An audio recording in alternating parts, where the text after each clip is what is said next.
حضرت ابو عبیدہ بن جرح رضی اللہ تعالیٰ عنہ حضرت ابو عبیدہ بن جرح رضی اللہ تعالیٰ عنہ ہر امت کا ایک امین ہوتا ہے، اور اس امت کے امین ابو عبیدہ رضی اللہ تعالیٰ عنہ ہیں۔ وہ مبارک چہرہ، خوش شکل، کمزور جسم، لمبا قد اور پروقار شخصیت کے مالک تھے۔ انہیں دیکھ کر آنکھوں کو ٹھنڈک اور راحت ملتی، اور ان سے مل کر روح کو سکون ملتا اور دل کو اطمینان نصیب ہوتا۔ ان سب خوبیوں کے ساتھ ساتھ اللہ تعالیٰ نے ان کو یہ بھی صفت عطا فرمائی تھی کہ وہ بے حد خوش اخلاق، نرم مزاج اور بہت زیادہ شرم و حیا والے تھے۔ لیکن اس کے ساتھ ساتھ بہادر اتنے تھے کہ جب کوئی سخت معاملہ پیش آتا یا کوئی مشکل گھڑی سامنے آتی تو وہ ایک خطرناک شیر کی مانند چاق و چوبند نظر آتے۔ وہ رونق، وہ صفائی اور تیزی اور کاٹ میں تلوار کی دھار سے مشابہ تھے۔ آپ رضی اللہ تعالیٰ عنہ خوبصورت اور وجیحہ ترین انسان تھے۔ یہ ہے امت محمدیہ صلی اللہ علیہ وآلہ وسلم کے امین حضرت عامر بن عبداللہ بن جرح فہری قریشی رضی اللہ تعالیٰ عنہ، جن کی کنیت ابو عبیدہ ہے۔ حضرت عبداللہ بن عمر رضی اللہ تعالیٰ عنہ کا نام حضرت عبداللہ بن عمر رضی اللہ تعالیٰ عنہ ان کی تعریف کرتے ہوئے فرماتے ہیں، قریش کے 3 آدمی سب سے زیادہ روشن چہرے، سب سے زیادہ خوش اخلاق اور سب سے زیادہ حیا والے ہیں۔ اگر وہ تم سے بات کریں گے تو کبھی جھوٹ نہیں بولیں گے، اگر تم ان سے بات کرو گے تو کبھی تم کو جھٹلائیں گے نہیں۔ وہ ہیں حضرت ابوبکر صدیق، عثمان بن عفان اور ابو عبیدہ بن جرح رضی اللہ تعالیٰ عنہ۔ اسلام قبول کرنے میں پہل کرنا، حضرت ابو عبیدہ رضی اللہ تعالیٰ عنہ نے ان لوگوں میں سے ہیں جنہوں نے اسلام قبول کرنے میں پہل کی تھی۔ وہ حضرت ابوبکر صدیق رضی اللہ تعالیٰ عنہ کے مسلمان ہونے کے دوسرے دن ہی ان کے دست مبارک پر اسلام میں داخل ہوئے۔ حضرت ابوبکر صدیق رضی اللہ تعالیٰ عنہ، حضرت ابو عبیدہ بن جرح رضی اللہ تعالیٰ عنہ اور حضرت عبد الرحمن بن عوف، حضرت عثمان بن مظعون اور حضرت ارقم بن ابی ارقم رضوان اللہ اجمعین کو لے کر نبی کریم صلی اللہ علیہ وآلہ وسلم کی خدمت میں حاضر ہوئے۔ ان لوگوں نے آپ صلی اللہ علیہ وآلہ وسلم کے سامنے کلمہ شہادت پڑھ لیا۔ یہ لوگ اسلام کے شروع زمانہ میں آنے والے بنیادی اشخاص تھے جن پر اسلام کی عظیم الشان عمارت تعمیر کی گئی۔ حضرت ابو عبیدہ رضی اللہ تعالیٰ عنہ نے مکہ مکرمہ میں رہتے ہوئے شروع سے آخر تک ان شدید ترین آزمائشوں کو برداشت کرتے ہوئے زندگی گزاری جن میں مسلمانوں کو مبتلا کیا گیا۔ انہوں نے ابتدائی مسلمانوں کے ساتھ جو مصائب و تکلیفیں برداشت کیں، جو سختیاں جھیلیں، روئے زمین پر کسی دین کے ماننے والوں نے نہ جھیلی ہوں گی۔ انہوں نے بڑی بہادری اور ہمت و حوصلہ کے ساتھ ان تکلیفوں کا مقابلہ کیا اور ہر موقع پر اللہ اور اس کے رسول صلی اللہ علیہ وآلہ وسلم کے ساتھ سچی محبت کا ثبوت دیا۔ لیکن غزوہ بدر کے موقع پر وہ جس آزمائش میں مبتلا ہوئے، اس کی سختی پر خیال و تصور سے بالاتر اونچی بلند تھی۔ جنگ بدر کا عجیب واقعہ وہ جنگ بدر میں صفوں کے درمیان اس طرح بڑھ بڑھ کر اور مختلف طریقوں سے حملہ کر رہے تھے جیسے ان کو نہ تو موت کا کوئی ڈر ہے، نہ ہلاکت کا کوئی اندیشہ۔ ان کے حملوں نے مشرکین پر ہیبت طاری کر دی اور قریش کے بڑے بڑے سردار ان کا سامنا کرنے سے ڈرنے لگے۔ لیکن ان میں سے ایک شخص ایسا تھا جو ہر وقت حضرت ابو عبیدہ بن جرح رضی اللہ تعالیٰ عنہ کا سامنا کرنے کی کوشش کرتا اور ہر موقع پر ان کے مقابلے میں آ جاتا، مگر حضرت ابو عبیدہ بن جرح رضی اللہ تعالیٰ عنہ نے اس کے راستے سے ہٹ گئے اور اس کے ساتھ مقابلہ کرنے سے پرہیز کرتے۔ وہ شخص بار بار ان کے اوپر حملہ آور ہوتا۔ حضرت ابو عبیدہ بن جرح رضی اللہ تعالیٰ عنہ ہر بار اس سے ہٹ کر دوسری طرف نکل جاتے۔ آخرکار اس نے حضرت ابو عبیدہ بن جرح رضی اللہ تعالیٰ عنہ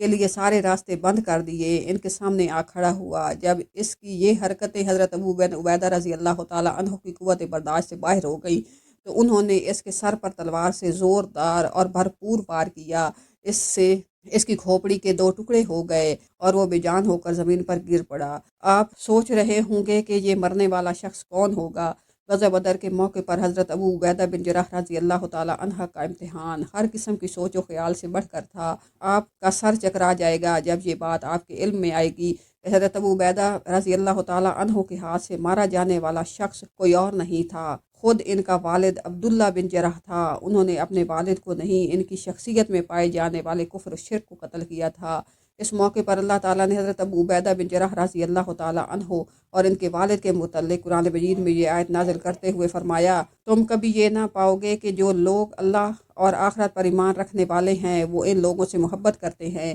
جنہوں نے اللہ اور اس کے رسول کی مخالفت کی ہے، خواہ وہ ان کے باپ ہوں یا ان کے بیٹے ہوں یا ان کے بھائی یا ان کے اہل خانہ۔ یہ وہ لوگ ہیں جن کے دلوں میں اللہ تعالیٰ نے ایمان کو ثبت کر دیا ہے اور انہیں اور اپنی طرف سے ایک روح عطا کر کے ان کو قوت بخشی ہے۔ وہ ان لوگوں کو ایسی جنتوں میں داخل کرے گا جس کے نیچے نہریں بہتی ہوں گی، ان میں وہ ہمیشہ رہیں گے، اللہ ان سے راضی ہو اور وہ اللہ سے راضی ہوں۔ وہ اللہ تعالیٰ کی جماعت کے لوگ ہیں، خبردار رہو، اللہ کی جماعت والے ہی فلاح پانے والے ہیں۔ حضرت ابو عبیدہ رضی اللہ تعالیٰ عنہ کی طرف سے ان کی بات کا پیش آنا کچھ انوکھا اور تعجب خیز کارنامہ نہ تھا۔ وہ پہنچے تھے کہ جس کے اپنی قوت ایمانی، جذبہ دینی جذبہ اور امت محمدیہ کے لیے امانت داری کے اس اونچے مقام پر بڑی بڑی ہستیاں اللہ سبحانہ و تعالیٰ کے ہاں آرزومند رہتی ہیں۔ دیانت داری کا واقعہ محمد بن جعفر نے بیان کیا ہے۔ ایک بار عیسائیوں کا ایک وفد رسول اللہ صلی اللہ علیہ وآلہ وسلم کی خدمت میں حاضر ہوا اور اس نے آپ صلی اللہ علیہ وآلہ وسلم سے درخواست کی،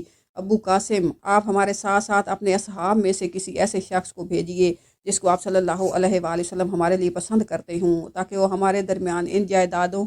کا فیصلہ کرے جن کے بارے میں ہمارے اندر اختلاف پیدا ہو گیا ہے، اس لیے کہ ہمیں مسلمان بہت پسند ہیں۔ تو رسول اللہ صلی اللہ علیہ وآلہ وسلم نے فرمایا، تو دوپہر کے وقت مجھ سے ملو، میں تمہارے ساتھ ایک ایسا شخص کو روانہ کروں گا جو طاقتور بھی ہوگا اور دیانت دار بھی۔ حضرت عمر رضی اللہ تعالیٰ عنہ یہ کہتے ہیں کہ میں ظہر کی نماز کے لیے بہت جلدی پہنچا۔ اس دن کی طرح میرے دل میں امارت کی کبھی تمنا نہیں پیدا ہوئی تھی، اور امارت کی یہ تمنا میرے دل میں صرف اس وجہ سے پیدا ہو گئی تھی کہ ممکن ہے کہ رسول اللہ صلی اللہ علیہ وآلہ وسلم کی بیان کردہ تعریف کا میں ہی مستحق ٹھہروں۔ جب رسول اللہ صلی اللہ علیہ وآلہ وسلم نماز سے فارغ ہو کر اپنے دائیں بائیں دیکھنے لگے تو میں اچک اچک کر خود کو نمایاں کرنے لگا تاکہ آپ صلی اللہ علیہ وآلہ وسلم کی نظر میرے اوپر پڑ سکے، لیکن آپ صلی اللہ علیہ وآلہ وسلم میری طرف متوجہ ہونے کی بجائے اپنی نگاہوں کو مجمع کے درمیان گردش کرتے رہے، یہاں تک کہ آپ صلی اللہ علیہ وآلہ وسلم کی تلاش کرنے والی نظریں حضرت ابو عبیدہ بن جرح رضی اللہ تعالیٰ عنہ پر جا کر ٹک گئیں۔ آپ صلی اللہ علیہ وآلہ وسلم نے ان کو اپنے پاس بلایا اور اہل وفد کی طرف اشارہ کرتے ہوئے فرمایا، ان کے ساتھ جاؤ اور ان کے درمیان پیدا شدہ اختلافات کو حق کے ساتھ نمٹاؤ۔ یہ دیکھ کر میں نے اپنے دل میں کہا، ابو عبیدہ رضی اللہ تعالیٰ عنہ نے اس فضیلت کو حاصل کر لیا۔ بہادری اور شجاعت حضرت ابو عبیدہ رضی اللہ تعالیٰ عنہ صرف صفت امانت کی وجہ سے ہی مشہور نہ تھے، بلکہ وہ امانت داری کے ساتھ ساتھ زبردست قوت ایمانی کے بھی مالک تھے، اور بہت سے مواقع پر ان کے اس قوت کا اظہار بھی ہو چکا تھا۔ اس قوت کا اظہار خاص طور پر اس وقت ہوا تھا جب رسول اللہ صلی اللہ علیہ وآلہ وسلم نے صحابہ کرام رضی اللہ تعالیٰ عنہ کی ایک جماعت کو قریش کے تجارتی قافلے کو روکنے کے لیے روانہ فرمایا اور حضرت ابو عبیدہ رضی اللہ تعالیٰ عنہ کو اس کا امیر مقرر فرمایا تھا۔ روانگی کے وقت آپ صلی اللہ علیہ وآلہ وسلم نے کھجوروں سے بھری ہوئی ایک تھیلی سفر میں کھانے کے لیے ان کے حوالے کی تھی۔ اس وقت اس تھیلی کے علاوہ دوسری کوئی چیز آپ رضی اللہ تعالیٰ عنہ کے پاس نہ تھی۔ حضرت عبیدہ رضی اللہ تعالیٰ عنہ اپنے ساتھیوں میں سے ہر ایک کو روزانہ ایک ایک کھجور دیتے اور ہر شخص اس کھجور کو چوس کر اوپر سے پانی پی لیتے، اور یہی اس کی پورے ایک دن کی خوراک ہوتی تھی۔ ان کی قوت ایمانی کا اظہار اس وقت بھی ہوا تھا جب غزوہ احد کے موقع پر مسلمانوں کو شکست اور ان کے میدان چھوڑ کر بھاگ جانے کے بعد ایک مشرک بڑے غضبناک انداز میں چلا رہا تھا، ہمیں بتاؤ محمد صلی اللہ علیہ وآلہ وسلم کہاں ہیں، بتاؤ ہمیں کہاں ہیں محمد۔ تو حضرت ابو عبیدہ رضی اللہ تعالیٰ عنہ ان 10 افراد میں سے ایک تھے جنہوں نے رسول اللہ صلی اللہ علیہ وآلہ وسلم کی حفاظت کے لیے ان کو چاروں طرف سے اپنے گھیرے میں لے رکھا تھا تاکہ آپ صلی اللہ علیہ وآلہ وسلم کی طرف سے بڑھنے والے مشرکین کے نیزوں کو اپنے سینوں پر روک لیں۔ جنگ ختم ہوئی تو آپ صلی اللہ علیہ وآلہ وسلم کے سامنے کے 2 دانت مبارک شہید ہو چکے تھے، پیشانی مبارک زخمی ہو گئی تھی اور رخسار مبارک میں خود لوہے کی کڑیاں چڑھ گئی تھی۔ حضرت ابوبکر صدیق رضی اللہ تعالیٰ عنہ نے ان کڑیوں کو رخسار مبارک سے نکالنا چاہا تو حضرت ابو عبیدہ رضی اللہ تعالیٰ عنہ نے انہیں قسم دے کر کہا کہ یہ کام آپ رضی اللہ تعالیٰ عنہ میرے لیے چھوڑ دے، اور انہوں نے چھوڑ دیا۔ حضرت ابو عبیدہ رضی اللہ تعالیٰ عنہ یہ خدمت انجام دیں۔ حضرت ابو عبیدہ رضی اللہ تعالیٰ عنہ کو یہ اندیشہ تھا کہ اگر وہ ان کڑیوں کو ہاتھوں سے کھینچ کر نکالتے ہیں تو آپ صلی اللہ علیہ وآلہ وسلم کو تکلیف ہوگی، اس لیے انہوں نے ایک کڑی کو دانتوں سے مضبوطی کے ساتھ پکڑا اور زور لگا کر کھینچا تو وہ باہر نکل آئی، مگر ساتھ ہی ان کا ایک دانت بھی ٹوٹ گیا۔ پھر انہوں نے دوسری کڑی کو بھی اپنے دانتوں کی مضبوط گرفت میں لے کر زور لگایا، کڑی پیشانی مبارک سے نکل گئی مگر ان کا دوسرا دانت بھی ٹوٹ گیا۔ حضرت بکر صدیق رضی اللہ تعالیٰ عنہ فرماتے ہیں، اگلے دونوں دانت ٹوٹ جانے کے باوجود حضرت ابو عبیدہ بن جرح رضی اللہ تعالیٰ عنہ نہایت خوبصورت دکھائی دیتے تھے۔ حضرت ابو عبیدہ رضی اللہ تعالیٰ عنہ شروع سے آخر تک تمام غزوات میں حضور صلی اللہ علیہ وآلہ وسلم کے ساتھ شریک رہے، اور جب ثقیفہ بن سعدی کا موقع آیا جس موقع پر حضرت بکر صدیق رضی اللہ تعالیٰ عنہ کے دست حضرت ابو بکر مبارک پر خلافت کی بیعت کی گئی تھی، تو حضرت عمر رضی اللہ تعالیٰ عنہ نے حضرت ابو عبیدہ بن جرح رضی اللہ تعالیٰ عنہ سے فرمایا اپنا ہاتھ بڑھائیے، آپ رضی اللہ تعالیٰ عنہ کی بیعت کرو، اس لیے کہ میں نے رسول اللہ صلی اللہ علیہ وآلہ وسلم کو یہ فرماتے ہوئے سنا ہے کہ ہر امت کا ایک امین ہوتا ہے اور اس ہماری امت کے امین آپ ہیں۔ انہوں نے جواب دیا کہ میں ایسے شخص سے آگے بڑھنے کی جرت کیسے کر سکتا ہوں جن کو رسول اللہ صلی اللہ علیہ وآلہ وسلم نے اپنی زندگی میں ہم مسلمانوں کا امام بنایا، اور آپ رضی اللہ تعالیٰ عنہ کی وفات تک وہ ہماری امامت کرتے رہے، اور اس کے بعد حضرت بکر صدیق رضی اللہ تعالیٰ عنہ پر خلافت کی بیعت ہو گئی۔ تو حضرت ابو عبیدہ بن جرح رضی اللہ تعالیٰ عنہ حق و صداقت کے معاملے میں ان کی بہترین خیر خواہ اور خیر و بھلائی میں ان کے قابل اعتماد ساتھی ثابت ہوئے۔ وفات پھر حضرت بکر صدیق رضی اللہ تعالیٰ عنہ نے اپنے بعد حضرت عمر بن خطاب رضی اللہ تعالیٰ عنہ کے لیے خلافت کی وصیت کی اور اس کی ذمہ داریاں ان کے سپرد کیں۔ تو حضرت ابو عبیدہ رضی اللہ تعالیٰ عنہ نے مکمل طور پر ان کی اطاعت کی اور ایک مرتبہ اس کے سوا کبھی اس کے حکم کی خلاف ورزی نہیں کی۔ وہ کون سا موقع تھا جب حضرت عبیدہ رضی اللہ تعالیٰ عنہ نے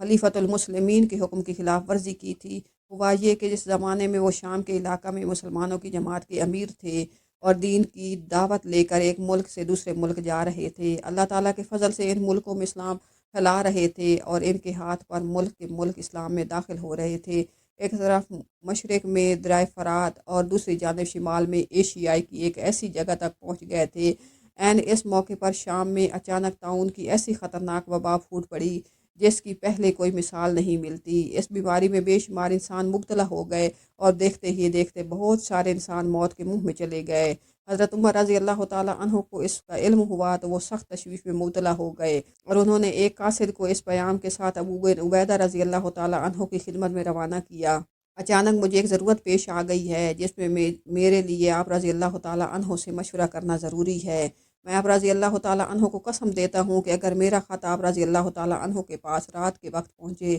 تو صبح کا انتظار کیے بغیر روانہ ہو جائیے، اور اگر دن کو ملے تو شام ہونے سے پہلے روانہ ہو جائیے۔ حضرت ابو عبیدہ رضی اللہ تعالیٰ عنہ کو جب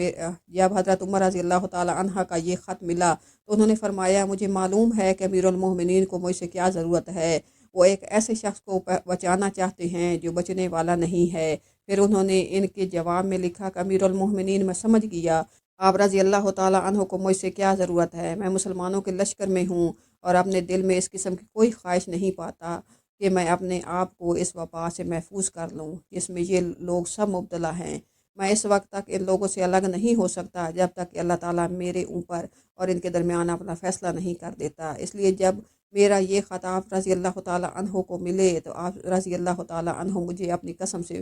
بری کر دیجیے اور مجھے یہاں ٹھہرنے کی اجازت مرحمت فرما دیجیے۔ حضرت عمر رضی اللہ تعالیٰ عنہ نے یہ خط پڑھا تو رونے لگے اور ان کی آنکھوں سے بے اختیار آنسو جاری ہو گئے۔ حاضرین نے ان کے رونے کی شدت کو دیکھ کر پوچھا کیا حضرت ابو عبیدہ رضی اللہ تعالیٰ عنہ کا انتقال ہو گیا ہے؟ تو انہوں نے جواب دیا نہیں، ان کا انتقال نہیں ہوا مگر موت ان کے قریب ہے۔ حضرت عمر رضی اللہ تعالیٰ عنہ کا یہ اندیشہ غلط نہیں تھا، اس لیے کہ اس کے کچھ ہی دنوں کے بعد وہ طاعون میں مبتلا ہو گئے۔ حضرت عبیدہ رضی اللہ تعالیٰ عنہ کے چند خصائص جب ان کی وفات کا وقت قریب آ گیا تو انہوں نے اپنی جماعت کو وصیت کرتے ہوئے فرمایا السلام علیکم ورحمۃ اللہ وبرکاتہ،